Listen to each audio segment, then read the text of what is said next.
In fact, I had to borrow money to buy a ticket. Was making number one dining a part of your strategy? We want to be number one in something. And he said that changes your attitude and outlook. I think we made really big jumps in ranking and reputation go hand in hand. And quality. So it's really quality, reputation, and ranking. How did you tackle this entire challenge? How did you build the entire reputation of, UMass coming out of that whole ZooMass phase that it had? There's a fraction of the student body that really embraced it. It irritated the heck out of me because I knew the institution was far better than the reputation that it had, particularly within the state. Do you guys have a control room? There is, in fact, a command center. Was there any particular event which was just crazy for you to see? 2013 St. Patrick's Day. I don't call it the Barney, bash or whatever. The Barney, yeah. That really was a eye-opening spring. It just totally got out of hand. The campus surrounding area looked like a war zone. Without question, during the pandemic, there were very difficult decisions to make. In the final analysis, at some level, it is a business because approximately 75-80% of the revenue is self-generated. You really have to have a servant leadership mindset. We should be among the top 5 institutions in Massachusetts. This whole selfie with Swamy. The movement? I think it's a great student body, and they know how to have fun, but also be very serious, and also socially very aware and conscious. I enjoy it. The Commonwealth's flagship campus.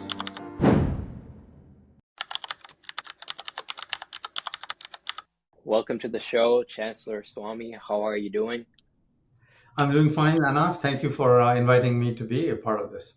I'm very honored. I'm very happy. I wanted to have you on. You've retired, you've gone. However, you've been one of the most beloved chancellor of our campus. And I just wanted to have a casual conversation with you, learn about some of the things. And starting off, I just want to see and learn more about your educational background. I know, if I'm not wrong, you had your upbringing in India and then you moved to the US. So if you could just tell about your upbringing there and why you chose to move to the US. Sure. As you pointed out, I was born in India, in southern India, to a middle-class family, and middle class, meant that we weren't wanting for food or clothing. But back in socialist India, in the 50s when I was born, it really didn't mean that you were well off by any means. But education for our families was the most important thing, and so parents made sure that you had as good an education as they could afford in the circumstances they were in. So it's always a given that we would go to college. That's a privilege that Indian middle class families grew up in, and that was certainly very beneficial, clearly.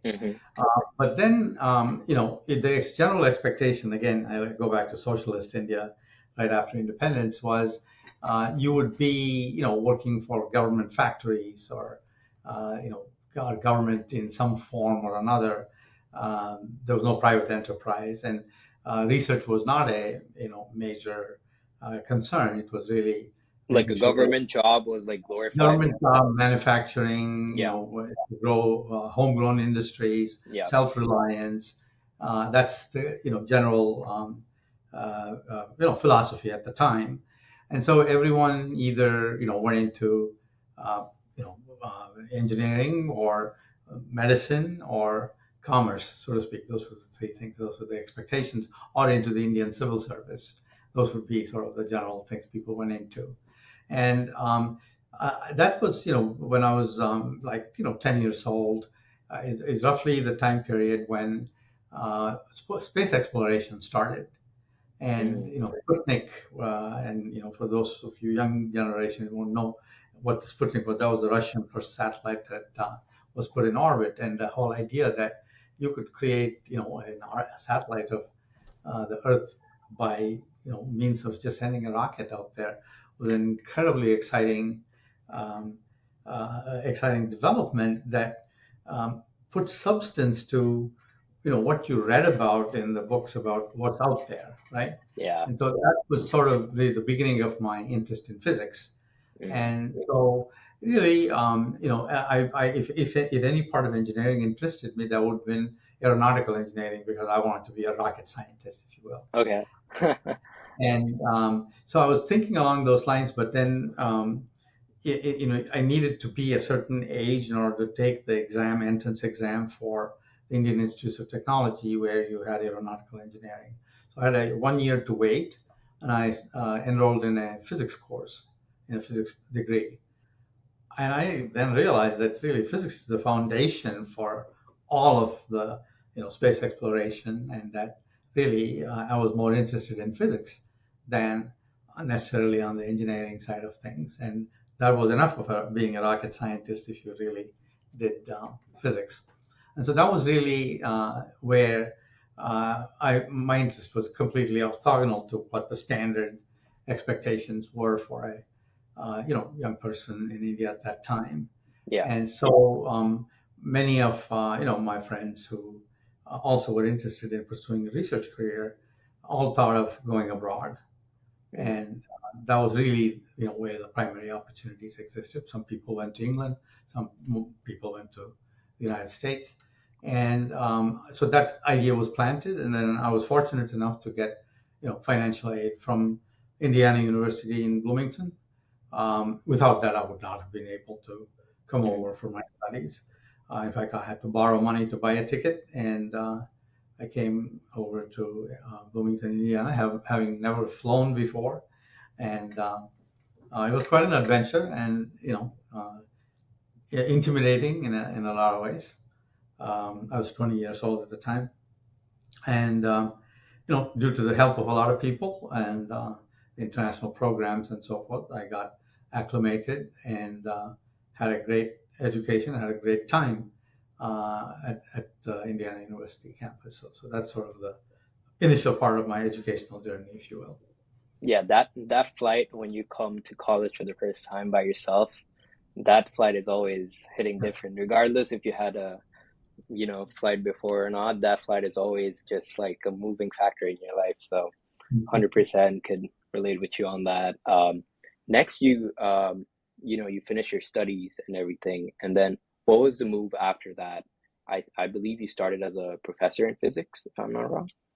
In between, there was a step. So I finished my Okay. doctorate, and then it was traditional if you wanted to go the research route to Hmm. do a stint as a postdoctoral fellow. That is, it was sort of an apprenticeship, if you want to call it that. Hmm. So I went to the University of California, Irvine, as a postdoctoral fellow, which sort of when so I went to the University of California as a postdoc, and that's sort of when probably your first instance of imposter syndrome begins for um, physicists, especially because until then you're under the wings of somebody well established, and you go, oh Hmm. my God, can I do this? This Hmm. is sort of now on my own for the most part, and I'm being there's a high expectation that I'll come up with something interesting, something that makes a difference.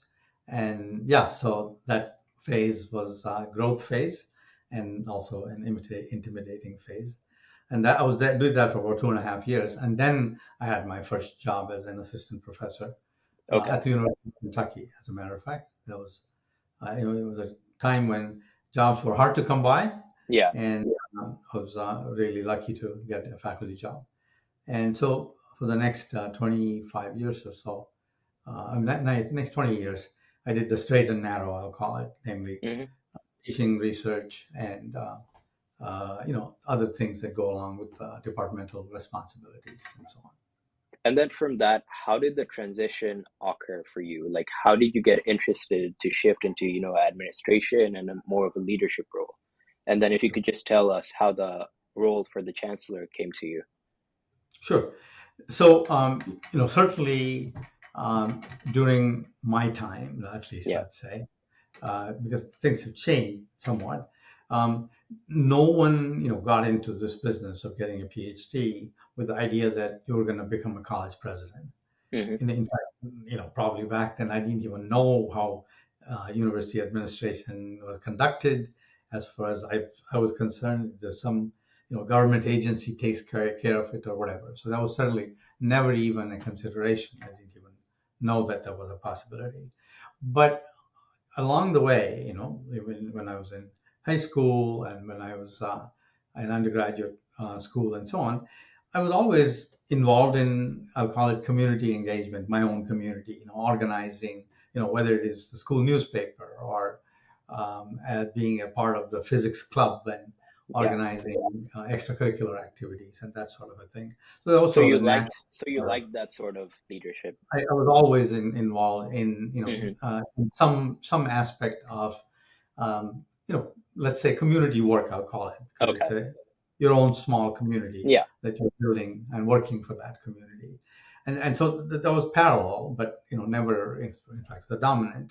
And Hmm. so once I was an assistant professor, the initial part is really taken up in your establishing yourself as a scientist and a teacher, and there is less of the governance aspect of the work that you do. But as you become an associate professor and a full professor, there is a lot of expectation of self-governance because university model is that if you want to recruit really good graduate students or even undergraduate students, you have to do the work yourself. That is, as a community, we say, okay, let's become recruiters, and when applications come in and go and talk to people, or similarly, if you're recruiting new faculty, you want to be a sales representative for the university and so on. And as you do some of that, and if you do it well, there's more demand for you to do it, and so that sort of becomes an escalating. You could even call it opportunity or a drag, depending on your perspective. I Yeah. really enjoyed that work. As I told you, starting from high school, I've always been involved in that. That was an enjoyable part of my professional existence. So at one point, there was a change in administration at the college level, College of Arts and Sciences, which had the physics department underneath it. And that person who came in had a background in economics and was looking for a science person to be an associate dean so that Okay. they could do the science departments. Hmm. And I guess through some reputation for being active in various governance bodies, somebody mentioned my name, and so I was offered that opportunity to do a 2-year stint as an associate dean, Okay. and that really opened up my horizon about the intellectual stimulation that comes Hmm. from being engaged in so many different disciplines, from Yeah. anthropology to zoology, parts that I would never interact with, and, and really brilliant people in all of those areas that I would never interact with. I had an opportunity to learn about those disciplines and the frontiers of knowledge in those areas and so on. I found that very rewarding. And so the next transition was I was nominated to be a dean, which is sort of a line administration. That's Yeah. sort of where your true responsibility for a whole unit comes Yeah. up. And I was pretty intrigued by that. So Was it at UMass or? no, no, no. All of this was at the University of Kentucky while I was a Okay. faculty member. Right. The nomination was for another university. That is, Right. Okay. everything is done by a national search. Yeah. When it happens, people, I'm still to this day don't know who nominated me. Oh, really? But so, somebody who thought I had administrative instincts, good Yeah. instincts, and that sort of made me say, I'm doing this associate dean job, and also I had been a department chair by then. Maybe this is a career path that I should explore. I don't. I mean, also another really honest answer is that by that time I would say I had peaked as a physicist. I Hmm. knew I was not going to win the Nobel Prize, and so I could continue to be at a plateau Yeah. uh, as a Or find researcher. something more challenging. Yeah, And exactly. yeah. And so that intrigued me, and so Hmm. after about 20 years of being, as I call it, straight and narrow, I applied for a few deanships, and I was selected as Dean of Arts and Sciences at the University of Miami in Florida. And there's another point of imposter syndrome. Mm. Uh, it's for the first time, a large college involving 350 faculty or so, ranging from English to philosophy to chemistry, physics, biology, and so on. And I was going to be the responsible person for all of that. Mm-hmm. So yeah, it was intimidating, but I slogged through that and lived through it. And again, enjoyed it. All along, if I weren't enjoying that at any point, I think I would have gone back to being professor. Yeah. That was enjoyable. So thereafter, I don't want to belabor this, but in academe, you kind of reach again plateau in these Yeah. positions. At that point, you have to really move out to move up. Mm. Opportunities within your own institution don't always come up when you are ready, so to speak. Yeah. So a lot of times there is a bias towards hiring people from the outside. Mm-hmm. It always seems like the medicine in your backyard is not the best medicine. And so I, again, that's how I then, for various reasons, became. There was one more transition back to my alma mater. I went to Indiana University as a dean, and then Okay. I a much larger college and much more resourced institution. And then I became provost at the University of Kentucky. I came back to the University of Kentucky as a provost, and I Mm-hmm. was there for 6 years in that role. And Okay. again, various things, and I was sort of topped out, so to speak, and was looking for a new adventure. And that's when the UMass opportunity came along. And I think it's fair to say it was a really good fit for both the institution and for me. I think Okay. I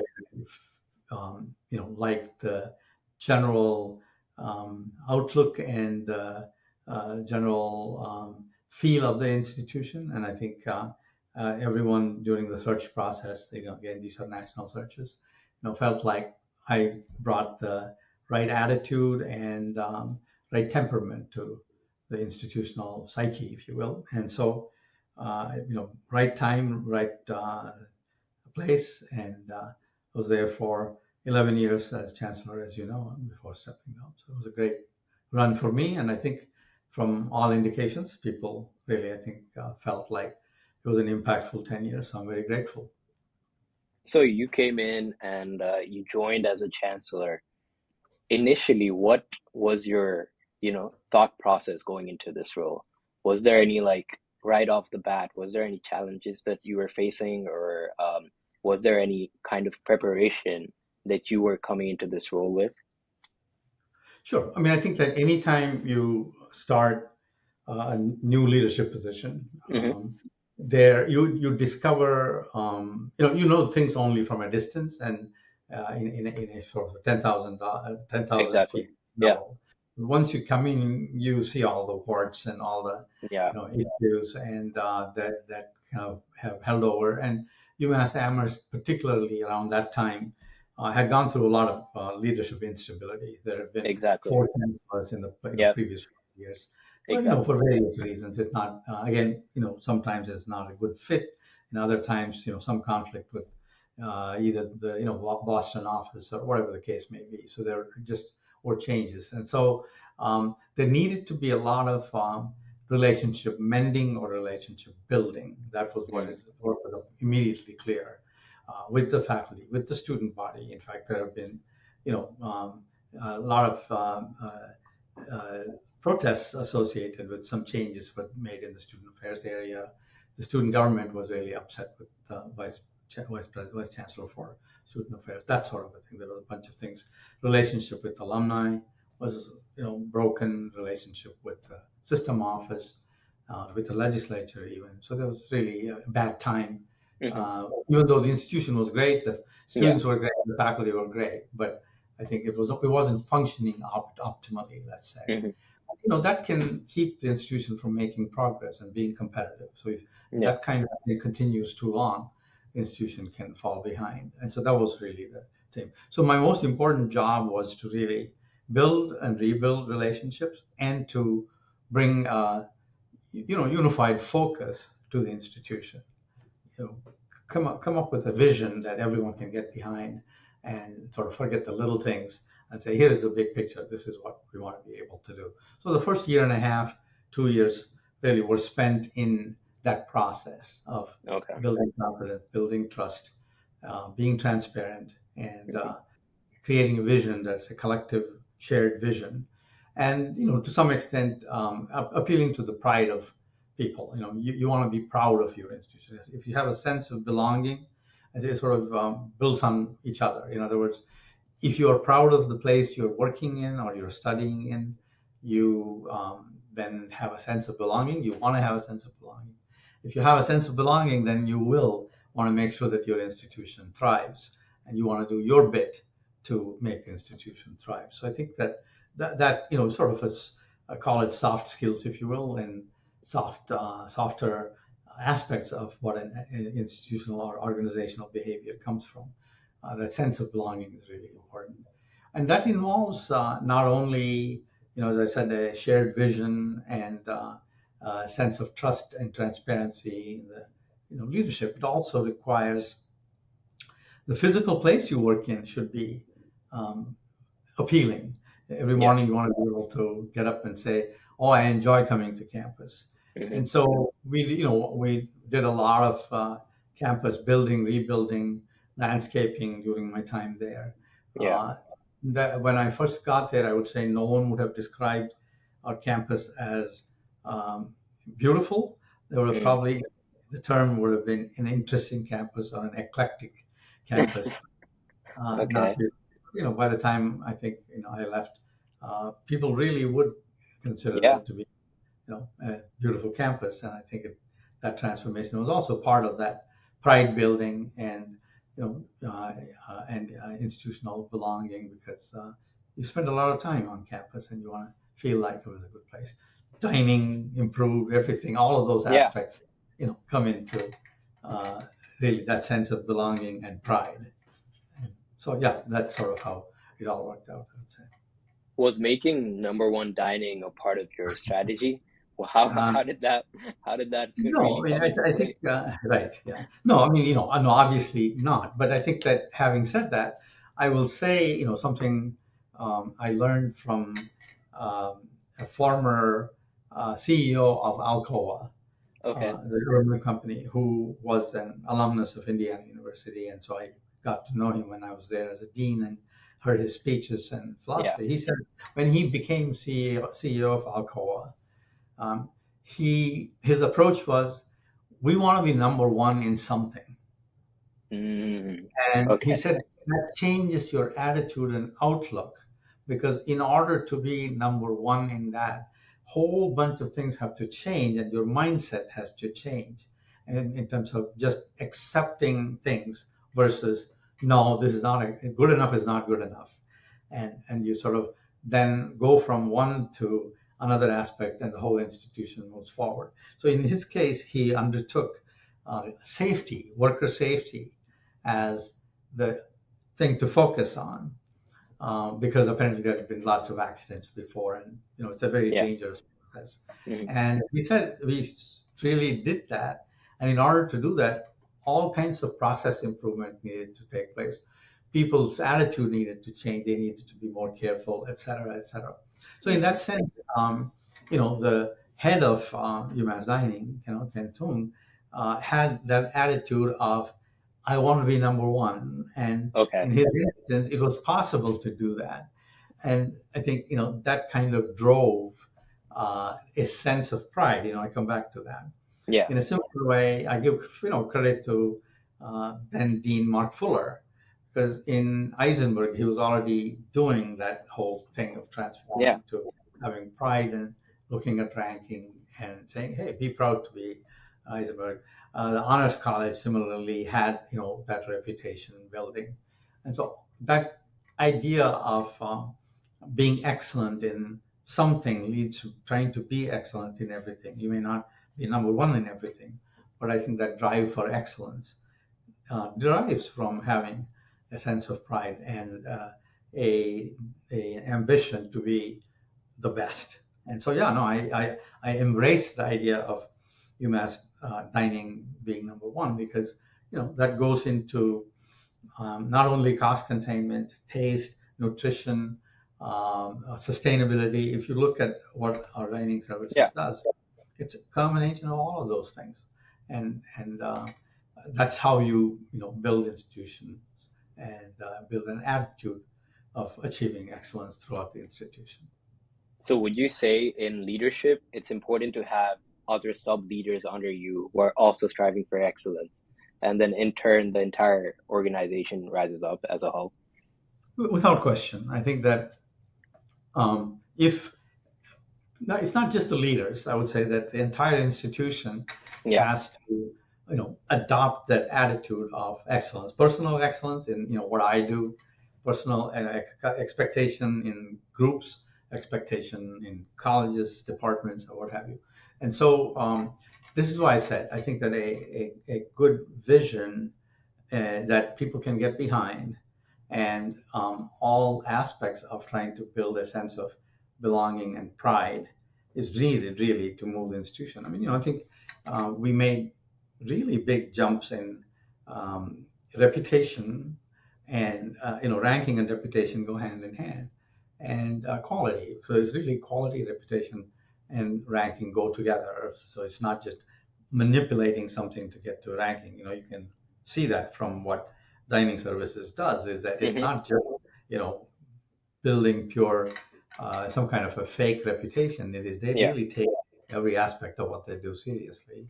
So it's a similar kind of an attitude for the whole university. So yeah, I mean, I think it is essential not only for the leaders at every level, but every service worker, every professor, every student has to say, I'm proud of this institution. I want to make this institution proud.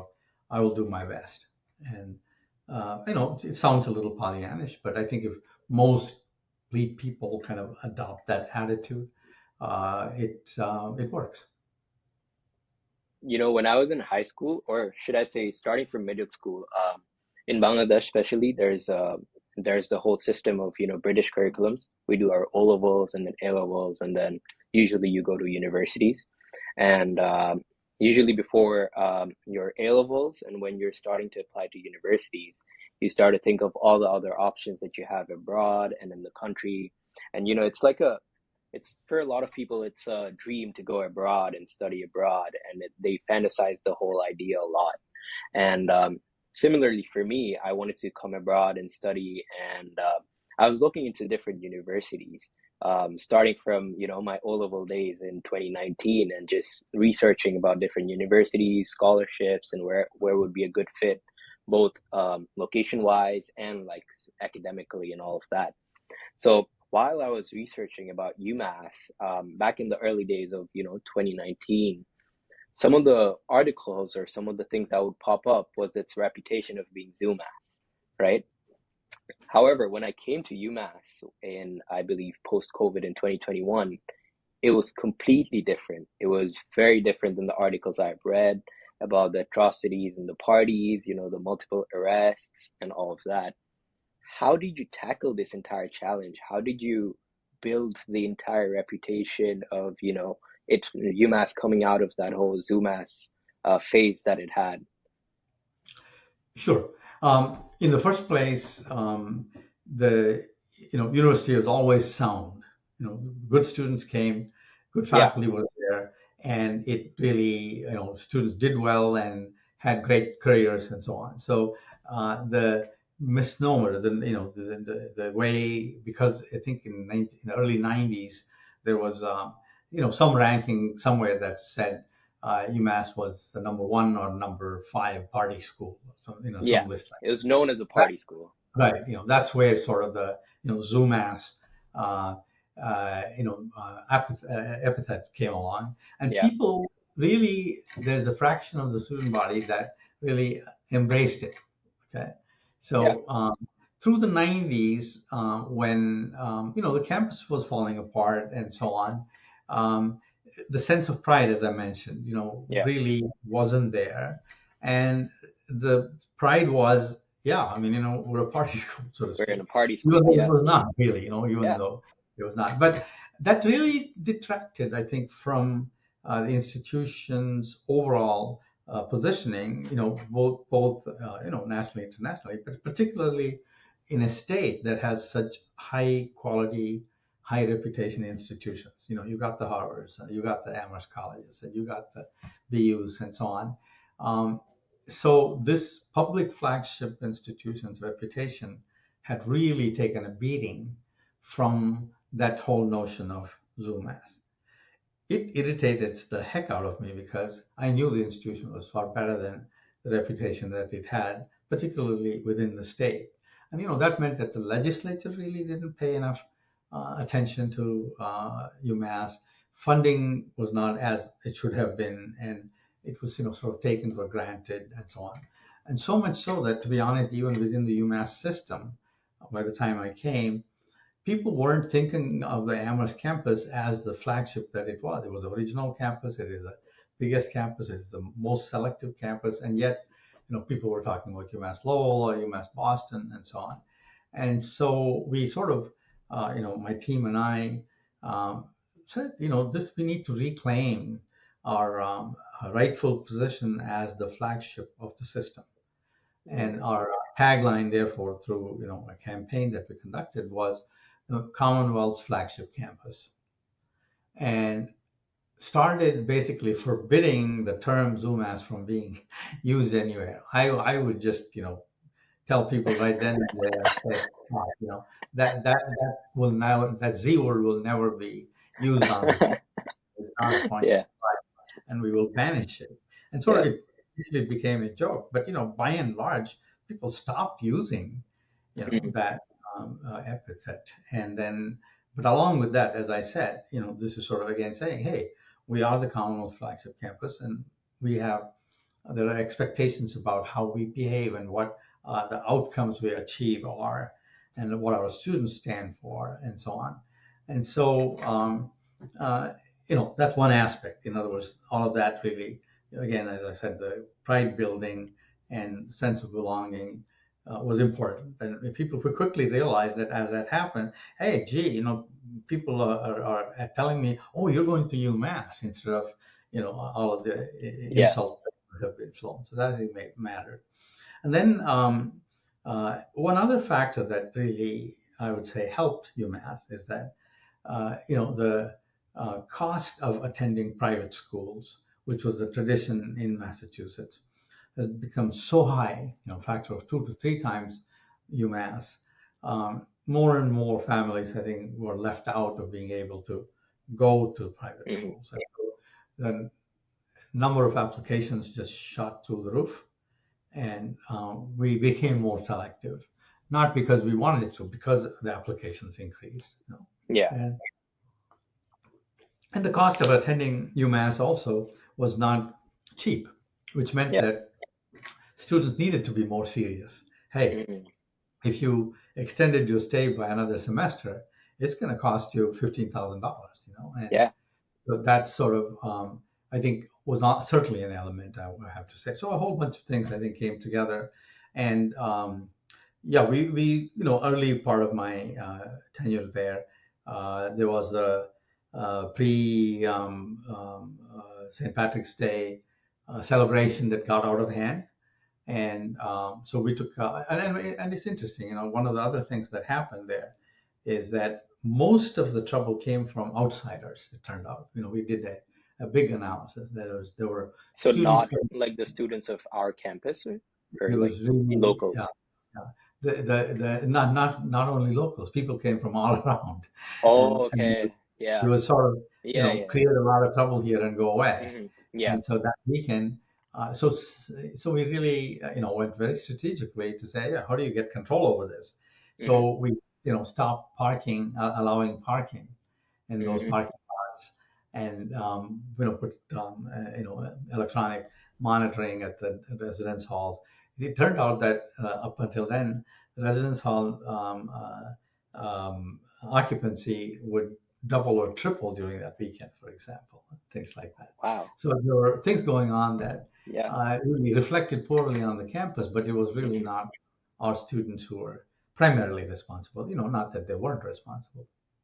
So I think it was really taking control of it, but very deliberately building the reputation by showing what UMass truly was, and a lot of factors played into that. Do you guys have a control room? Like, how do you guys kind of go Yes, through what in to fact, do when situations during go bad? during those special things that go on, special events, or when we expect that there will be large crowds and so on, there is in fact a command center Oh, that really? absolutely, and Interesting. I won't tell you where it's set up. And yes, there's very active monitoring to, Mm, you don't want things to get out of control. People should have a good time. That's a part and parcel of the college experience.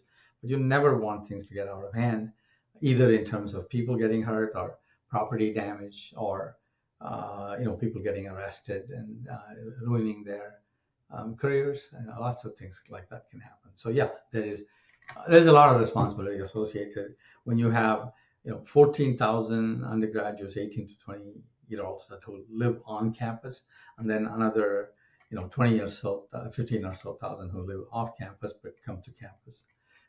It is one where you have to take your responsibilities seriously and manage it. was there any particular event which was just crazy for you to see and you were like, okay, fine, this is it. Now it's time to like go all in, change the entire, system from now on. I'll rebrand the entire UMass, the party school label, Right. I mean, the 2013 pre St. Patrick's Day, I don't call it the Barney, bash or whatever the it's Bonnie. called. Yeah. Yeah, that really was a eye-opening spring. It just totally got out of hand. The Yeah. campus surrounding area looked like a war zone. Mm, Uh, Part of it was overreaction on the part of town police and so on, but nonetheless, it just did not reflect well on the campus community, and including the student body. And I was worried that students who would go to apply for jobs would be at a disadvantage because of yeah. the way television depicted it, made national news and so on. So that's when we really started, taking these large celebrations, which are predictable, and also, for example, when the New England Patriots were in the finals or something like that, Yeah. the all. The So games. we started paying close attention to crowd control and controlling the celebrations. And so, yeah. You've always had, the reputation of being a very polite, very soft-spoken chancellor. However, you've taken some very, challenging decisions over your career, I would believe, at UMass specifically. Was there any decision that was very hard for you to make, very difficult for you to make, however, made the most sense at that time, or really made the outcome very good and you were proud of it? Well, in some sense, no decision is crystal clear. There are competing considerations, and you make the best decision with the information at hand when the time for making the decision comes. You can't take 2 years to make a decision if something that needs to be decided today. And so that's always the case. But obviously, as you say, some decisions weigh more heavily than others because of the consequences. Without question, during the pandemic, there were very difficult decisions to make that had lots of consequences for lots of people. Yeah. If you stayed open, there was a lot of unknowns about the virus, particularly in the beginning, months, up until vaccinations became available widely. It was really not clear how to control and keep people safe. At the same time, you're running a university and educational enterprise, and people are expecting to attain their degrees and get jobs, and people need to get paid, and so it was really one where both livelihoods, current and future, depended on some decisions we would make, and there were definitely very difficult decisions to make. And in looking back, would I have made the same decisions again? I now we know a lot more than we did back then, so I wouldn't want to second guess. I'll give you two examples of decisions that to this day, yeah, was it the best decision? I don't know. I think we came through all right with, Yeah. frankly, not a single death on campus associated with the spread of disease. I consider that to be, a satisfying outcome. But here's one where the fall of 20, uh, we had to make a decision on whether to reopen the campus or not. Mm. And we waited and waited to see, whether the spread of disease was going to come under control. And with about 2 weeks to go before students came back to campus, we called it off, and only allowed for those students who couldn't go home to stay home. Some international students, because travel Yeah, was banned at that point, and so forth. exactly. Mhm. That was a very unpopular decision because some schools did stay open, Okay. but those were ones that had they didn't have to double up, and they had residence halls that were much more conducive to having isolation and things like that. But anyway, nonetheless, that was one was a difficult decision made that caused a lot of inconvenience to a lot of people. We had to lay off service employees, thousands of them, and it was just very, very painful. And then a second decision, which was also difficult, was the following spring when we did bring about 7,000 students back, first year students and graduating seniors who needed to be on campus and so on, limited number. We went through a period when the positive cases just went up through the roof. Mm. And we called a total lockdown, where really students were essentially allowed to go in small numbers to go pick up their meals and come back and be in their rooms the whole time. Yeah. And literally like being in a prison. And we did that for about 2 weeks, and it was both very unpopular and was it necessary in hindsight, and also what was psychological consequence of such a confinement. So yeah, there were very difficult decisions to make. I think potentially if we had not made the decision to have lockdown, we might have been shut down by the state. So there are just those kinds of things. Yeah. I think, as I said, in the end, I think we did a lot better than a lot of places. And, again, a great success in testing and great success in vaccination for all students and all faculty staff. So I think we recovered and got back fairly quickly. Essentially, as a chancellor, even though you are, the chancellor, the president of a university, it essentially is the work of, let's say, running a multi-million-dollar corporation as a CEO. So when things go well, you are the one getting the claps. However, when things go bad, you are the one getting the blame, right?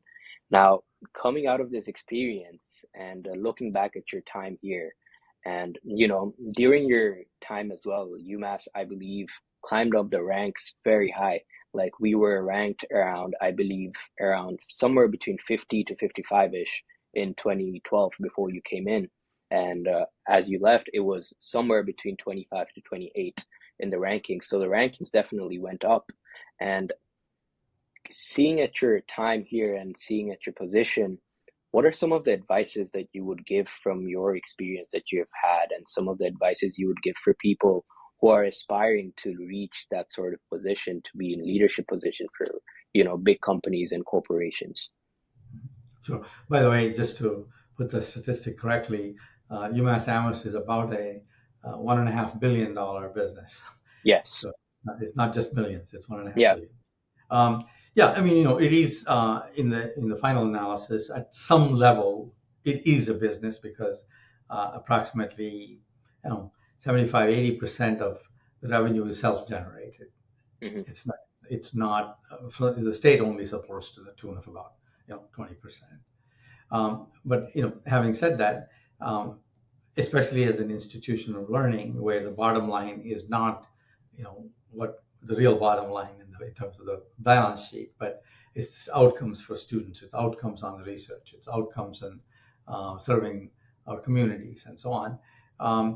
You really have to have a servant leadership mindset.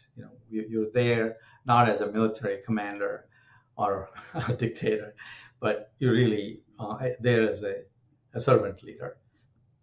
You have to inspire people. You have to be, I think, operate by model. In fact, your own office and your own personal conduct as well. But more importantly, getting everyone excited by a vision. And I'll say more about that. As I said earlier, also, if you really get people excited behind a vision and then give them a sense of belonging, because everyone's work is valued. Be transparent. Those three things then count for being able to really achieve a lot. I think that resources are obviously always important, but it's not resources alone, and it's also resources are made generally available when you have an institution that's prepared to make high impact with the resources that are provided to you. So I would say those things. A good vision that is a collective vision, that you have to make it not just it's the chancellor's vision, but it's our vision, and you have to really have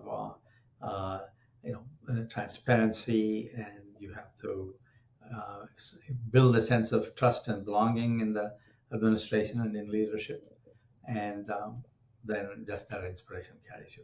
So the vision for us really, just what spending a minute or two on this was that when I first got there, it was what I'll call a not generally relatable vision. Okay, the idea was there's such a thing called the Association of American Universities, AAU, and AAU is a membership club, I'll call it. Most of the prestigious institutions in the country are members of AAU, the Harvards and the Berkeleys, and so on. And it's basically once in a while they'll invite a campus and say, hey, we think you're good enough to join our club. Would you like to join our club? It is basically fundamentally based on research volume and research excellence. How many millions of dollars of grants do you get, and so on, and faculty reputation and things like that, but almost nothing to do with undergraduates, for example. And that was sort of the vision. But then the general public didn't understand it. Students didn't understand it. Staff didn't understand it. But if I said, we should be among the top 5 institutions in Massachusetts, just think of it that way. What would that be? Harvard, MIT, PU, pick another one if you want, Tufts, and UMass. All of a sudden, that is a relatable, vision. Okay, why wouldn't we want to be in that, exclusive group category? And in fact, my question was, we should be number 3 in Massachusetts, right behind Harvard and MIT. And in many aspects, actually, we are. If you sort of look at that as we were leaving. So it turned out to be a rallying point. Alumni got excited about that, and there was something very tangible on campus. This is where the ranking sort of came in. What is a gap analysis? Where are we behind, and what do we need to do to catch up? And this is sort of, again, I go back to what Dean Mark Fuller did in Eisenhower. If you recall, Eisenhower also rose in ranking, but then by quality development, not by manipulating anything, by really saying, okay, what do we care about? We care about outcomes. How can we improve these outcomes? And so, so I would say, that's why being, planning minded, being outcomes driven, metric driven, all of those things that you want for organizational improvement are an element, but then you need to get people behind it, or else you can't do it. So, coming towards the end of the show, I'll ask one last question before I do a fun little rapid fire question with you. But the last question I have from my side would be, Is there any particular story that you have that you can share about, let's say, a funny or a shocking incident from your time at UMass that really sticks with you? Oh, sure. I would sort of say two things. Well, one is this whole selfie with Swamy has Oh yeah, been the a movement. fun aspect. I I mean, it's have just one with you as well, with my friends. I don't know how that kind of developed, but somehow in the very early part, I love interacting with students, so I'm always Yeah. there. And it got on the UMass bucket list. Okay. And so after that, basically people were just Just running to get selfies with you. that was great fun for me. It's an experience that allowed me to interact with a lot of students on a very informal basis. That was great. Another one that sticks in my mind is it didn't always happen, but the student newspaper would have an April 1st issue Hmm. in which there would be headlines that were really head turning, and one of them was Chancellor Subbaswamy has decided to have ski lift put in from the main campus to Orchard Hill. Or I, that a great story. I'm thinking, maybe that's not a bad idea. How much climbing you have to do, but yeah, no, yeah, I think it's a great student body, and they know how to have fun, but also be very serious, and also socially very aware and conscious. I enjoyed my time with the students. I miss that. great. Do you have any last messages before we wrap up and go to a rapid fire lounge? Yeah, I mean, I was just, on a somewhat serious note, we're living in a very challenging society globally, and I would say to everyone, use your youth, use your idealism to make a better world. We all have to do our bits, and I think UMass students are particularly socially aware, and I think they can make a big change in whatever circumstance they're in, wherever they can have an impact. So that say continue to do that because they made UMass great. They made UMass become more environmentally conscious, and all of those things were student driven. And so I think continue to do that is what I would say. Great. Now I'll ask you a series of 5 questions. I'll give you a couple of options, and for some, I would not give you the options. You could just tell whatever comes to your mind, but it would have to be fast. So from the top of your head, I'll whatever do my comes to best. your mind, try your best. So what's your favorite dining hall? Settle the Oh, debate. yeah, it's certainly Franklin after it. Not Franklin. I'm sorry, Worcester after Worcester? after yeah, After the renovation. revamp. Yeah, Mm. that was a What's great the great place. what's the best UMass tradition? The best UMass tradition is uh, the I would say the senior ball. Senior ball? Okay. Yeah, yeah. And then your favorite residential area on campus? Oh, Orchard Hill for sure. Orchard I Hill? live That's surprising. because I live there. Yeah, I mean, yeah, I would say so. What's your favorite pizza place in Amherst? Would it be Antonio's or Bruno's? It'll be Antonio's. Antonio's? Yeah, Great. I'll also say that the UMass dining pizza is very good. Of course. I'm biased because they actually made one for me specially, and it was called the Chancellor's Pizza. Had jalapenos and had some tikka masala sauce and things like that. So it was Was great. it at Hamp? Pardon? Was it at Hamp? There's a Yeah, it chef was. in It Hamp. was- Yeah, he makes great pizzas. He makes Yes, like Chick-fil-A pizzas and everything. Love it. exactly. One UMass event or weekend that you secretly looked forward to every year. I think the commencement really. The I think that commencement. Mm. was such a high energy, joyous event. And lastly, what's more challenging, a physics problem for you or running an entire university? Oh, gosh, there are some physics problems that the genius of an Einstein could solve. But I think an organizational problem, you know, you may not always get the best solution, but you have no choice but to get a solution. So I would say there are lots of physics challenges that I couldn't handle, but I think in institutional decision making I could handle. Well, that's a wrap for our show, Chancellor Swamy.